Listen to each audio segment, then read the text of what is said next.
Welcome to We Learn, Virtual Learning Network. This is session number 2nd of the subject Modern Indian Political Thought, and the chapter name is Modern Indian Political Thought Issues and Approaches. Let's see the topics to be covered. Introduction, the colonial context and the conception of colonial rule, Renaissance and social reform, liberalism, different strands, nationalism, socialism, Sarvodaya, and anarchism.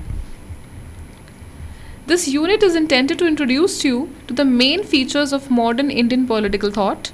Overlooking the importance of indigenous trends, some scholars credit colonialism with introducing modern values in India.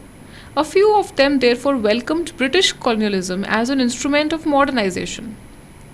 In their reckoning, the emergence of modern ideas and social and religious protest movement were a consequence of the introduction of European ideas and institutions through colonial rule. Some of the scholars credit British rule for bringing modernization, for bringing modern ideas and protesting against different evils which were there in the Indian society. So they welcomed it. The colonial context and conception of a colonial rule. Ram Mohan Roy considered British rule as a blessing and held that this conversion would yield future benefits. His sharp critique of many degrading aspects of Indian society was probably what made him appreciate the advantages of being ruled by and associated with an enlightened nation like the British.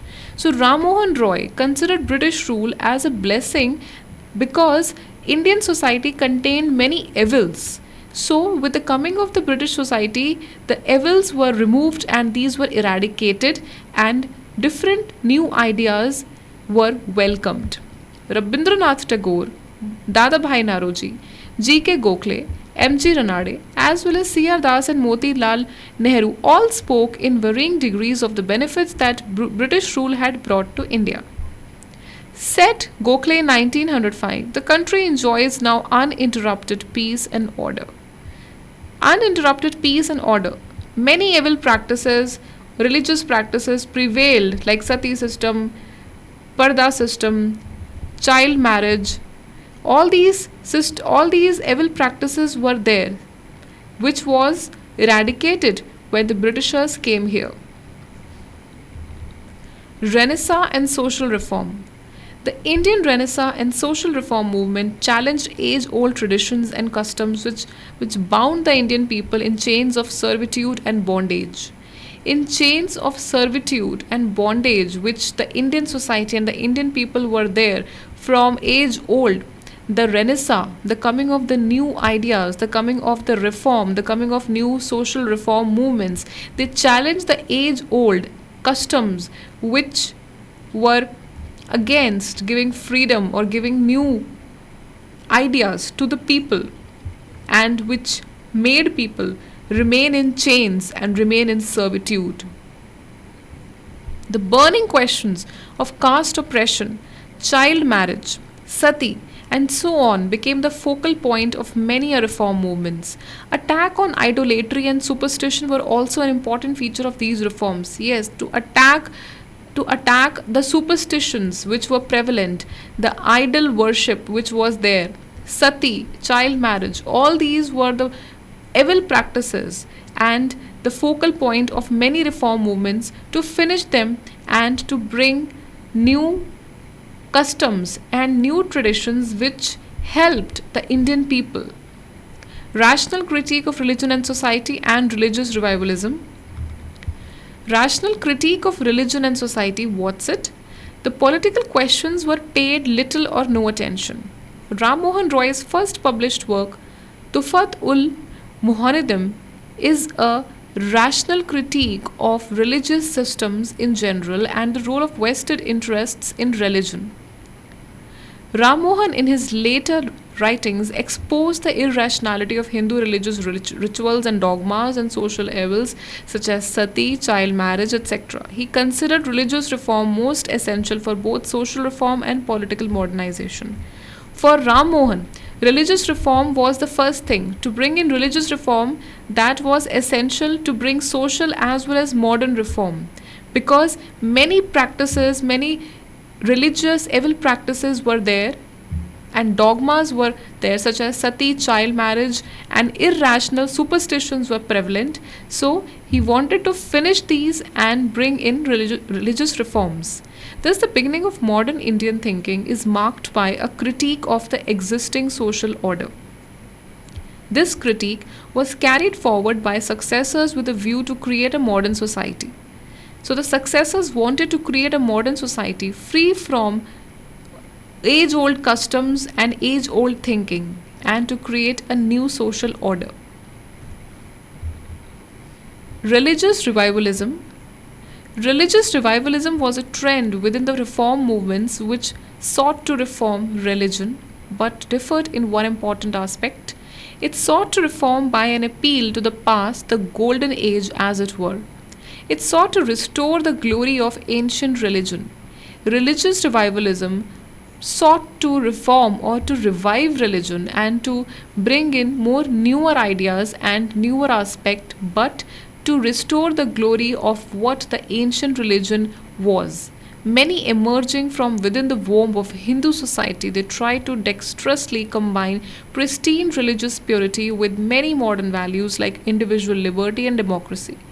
Individual liberty and democracy were focused on, and a revival of religion was started with different reform movements, and religious revivalism was brought in and was sought in, but with restoring the glory of ancient religion, which the good things it practiced, they wanted to revive it back. Now, liberalism, different strands. Liberalism as a political idea in India was developed by the English educated middle class, a product of the colonial education system.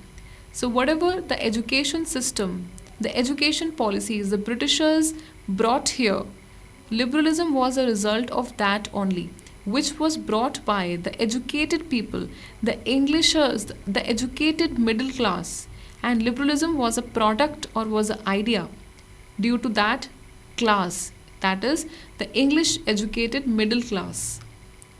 The colonial education was introduced with the aim of creating cultural and ideological hegemony for maintaining alien rule. The colonial education, which was brought by the Britishers, it was introduced with the aim of maintaining cultural and ideological domination or hegemony over the people, over the Indians, for maintaining an alien rule. And that liberalism was a product or was an idea brought by that English educated middle class who were educated enough. It was intended to project the superiority of European values and institutions, to disseminate them as the ideal for Indians. So, to project the superiority that European values are supreme and their institutions are the most supreme, this information to be disseminated as for Indians, as for everyone. The Indian traditional values and institutions were not considered to be conducive to social progress. The Indian values, the Indian institutions, the Indian ways of structuring were not considered conducive. They were considered backward. They were considered orthodox and not conducive to progress. M.G. Ranade. M.G. Ranade, a representative of the dominant liberal thinkers, articulated the interests of the rising Indian capitalist class. The central point of his argument was that the Indian economy should follow a capitalist path of development if it is to solve her problems. He said that Indians or Indian economy should follow a capitalist path of development where profit is the main motive to solve her problems of debt and other problems. He argued that the state must play an active role in economic development. He disagreed with the laissez-faire concept of state. He said that to bring in development, to bring in more development, he said that state must play an active role. State must play the role of a facilitator. It must play the role of a proper, where development could be brought in, where people People should grow, people should develop in economy, in agriculture, in education. State should play the role of an active player wherein the development and the general welfare of the people can be there. He disagreed with the laissez-faire concept of state. Laissez-faire concept state said that the state is a passive doer. It does not take part in individuals' activities. It does not interfere or take part in individuals' activities. It just observes and it is a passive player of the individual's roles. But an active role means that state would take part in the developmental projects, in the developmental activities, in every part, whether related to education, health, setting up schools, or setting up hospitals, in everywhere. State must be there so that to resolve the country's problems. Renarde pointed out the immense progress of agriculture in France, Germany, and Russia after the liquidation of feudal agriculture and introduction of capitalist relations and peasant proprietorship. So, Renarde also pointed out the good examples of agriculture being developed in France, Germany, and Russia after the liquidation of agriculture, feudal agriculture, and reduction of capitalist relations only. So the capitalist relations or the capitalist path was a mode for success. Jyotiba Phule and B.R. Ambedkar, 1891 to 1956, presented the other pole of liberal thought. The predominant influence of Phule was the revolutionary liberalism of Thomas Paine. He maintained that all men and women are born free and equal. Fundamental to Ambedkar's approach for the upliftment of the untouchables was their education. Jyotiba Phule and B.R. Ambedkar said that all men and women are born free and they are equal. They are all equal. They should be given equality. They should be given rights. And Ambedkar also fought for the upliftment of the untouchables and giving them education. Education for him meant not only literacy but higher education. Untouchables must possess self respect and dissociate from traditional bonds of untouchability and refuse to do traditional untouchables work. Untouchables should refuse to do traditional work which separated them from other classes and should possess self respect, which was very important and should also be educated, should also be given education. Nationalism. The development of the nationalist idea right from the early days went through an intricate course. Veneration of the British Empire was so strikingly articulated by Dadabhai Naoroji in 1885 at the first session of the Iron Congress in the following words: "What makes us proud to be British subjects, attaches us to this foreign rule with deeper loyalty, is the fact that Britain is the parent of free and representative government." It was said that Britain is free, is sovereign, and is a parent of free and representative government. As mentioned, this was the dominant idea in varying degrees among the intellectuals and leaders of early nationalism. Socialism, what's it? The post non cooperation period witnessed a rapid growth of socialist ideas and emergence of numerous socialist and communist groups. There were two factors responsible for the development of radical politics in the 20s: the increasing restlessness among Indian youth and the toiling masses who were being drawn into the national movement was coming to the fore. So, the Indian youth and the into the national movement and the masses who were drawn into the national movement, they came to the forefront and they fought for it. It was Gandhi's signal contribution that he made the Congress-led movement a full-fledged mass movement. Due to Gandhi's contribution, it was made a full-fledged mass movement wherein everybody participated. The women, the masses, the youth, students, workers, everyone participated and they came to the forefront. Revolutionary Socialism. In 1926, a political forum by the name of Naujawan Bharat Sabha was created with the idea of educating young people in social matters, popularizing Swadeshi and developing a sense of brotherhood. Apart from this, it sought to cultivate a secular outlook, even atheism among the youth. It made popularizing Swadeshi things and a sense of unity, brotherhood, and secular outlook where every religion was respected.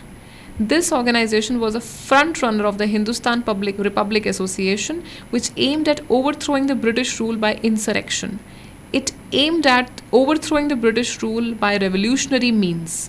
It had an elaborate organization to carry on its clandestine activities. It had an elaborate organization to carry on the activities which were against the British rule and the activities which were carried on in a hidden manner.